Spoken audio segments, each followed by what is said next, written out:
Biochem classes Prayagraj में आप सभी का स्वागत है। आज के इस लेक्चर में हम लोग बात करेंगे class 12th UP board biology का बहुविकल्पीय प्रश्न पार्ट 2। पार्ट 1 मैंने कल अपलोड करके रखा है, आप लोग देख सकते हैं। यह पार्ट 2 है। आइए देखते हैं। पहला प्रश्न है, डेंगू बीमारी का रोगवाहक कौन होता है? देखिए, दो शब्द होता है, एक रोगवाहक होता है और एक रोगजनक होता है। रोग उत्पन्न करने वाला रोगजनक कहलाता है और रोगों को लेकर आने वाला रोगवाहक कहलाता है। तो इनमें से एंट अमीबा, एडीज मच्छर, वाउचेरिया या एनाफिलीज मच्छर। तो डेंगू का बिल्कुल करेक्ट आंसर हो जाएगा ऑप्शन नंबर बी, एडीज मच्छर। अगर बात करें एनाफिलीज मच्छर की, तो एनाफिलीज मच्छर के द्वारा मलेरिया रोग होता है। यह भी एक वाहक ही है जो मलेरिया के रोग को क्या करता है, ले आता है। अगला प्रश्न है, सर्वप्रथम एंटीबायोटिक पेनिसिलियम की खोज किसने की थी? अलेक्जेंडर टाइफी, अलेक्जेंडर हॉन्ग, अलेक्जेंडर फ्लेमिंग, इनमें से कोई नहीं।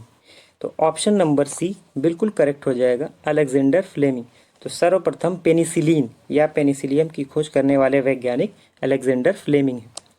अगला सवाल है, स्ट्रेप्टोमाइसिन नामक प्रतिजैविक किस जीवाणु के द्वारा बनता है या बनाया जाता है? तो स्ट्रेप्टोमाइसिस ग्रीसियस, स्ट्रेप्टोमाइसिस वेनेजुएली, स्ट्रेप्टोइरिथ्रायस या पॉलीमिक्सा। तो ऑप्शन नंबर ए बिल्कुल करेक्ट हो जाएगा, स्ट्रेप्टोमाइसिस ग्रीसियस, जिसके द्वारा स्ट्रेप्टोमाइसिन नाम का एक एंटीबायोटिक बनाया जाता है। अगला प्रश्न है, बियर पेय पदार्थ किस कच्चे माल से प्राप्त किया जाता है? तो बियर हो गया या फिर आपका ब्रांडी हो गया, विस्की हो गया, वाइन हो गया, ये अलग अलग पेय पदार्थ हैं। यह अलग अलग चीज़ों से बनाए जाते हैं। तो सवाल उसने किया है, बियर पेय पदार्थ किस कच्चे माल से बनाया जाता है? तो इनमें ऑप्शन नंबर बी बिल्कुल करेक्ट हो जाएगा, जौ। जौ शब्द लिखा है माल्ट।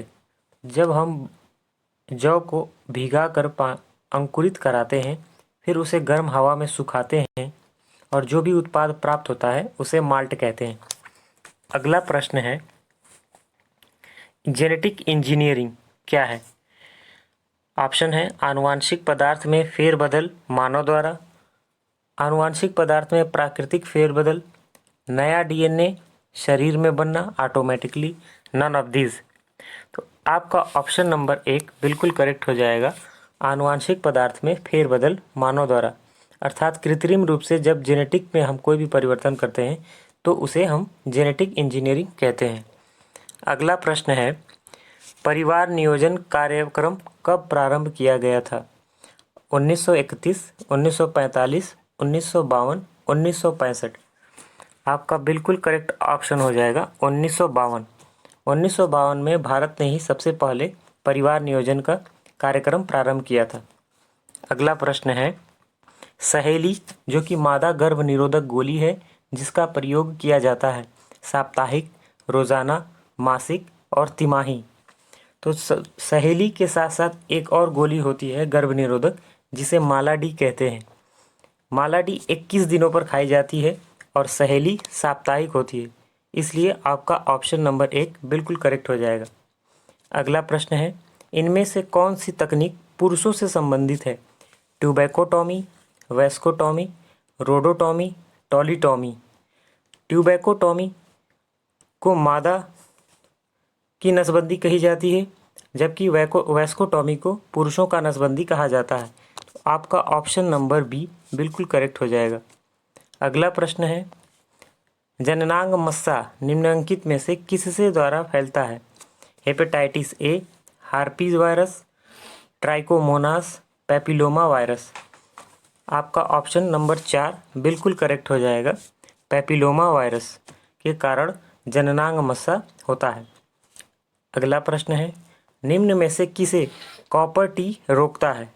कॉपर टी एक यंत्र होता है जो निषेचन रोकने में मदद करता है, इसलिए आपका ऑप्शन नंबर 1 बिल्कुल करेक्ट हो जाएगा। अगर आप इस चैनल पर नए हैं तो इसे सब्सक्राइब करिए तथा बेल आइकन को ज़रूर दबाइए, जिससे हमारे इस चैनल के सभी वीडियो आपके ऊपर मैसेज के द्वारा पहुंच जाए।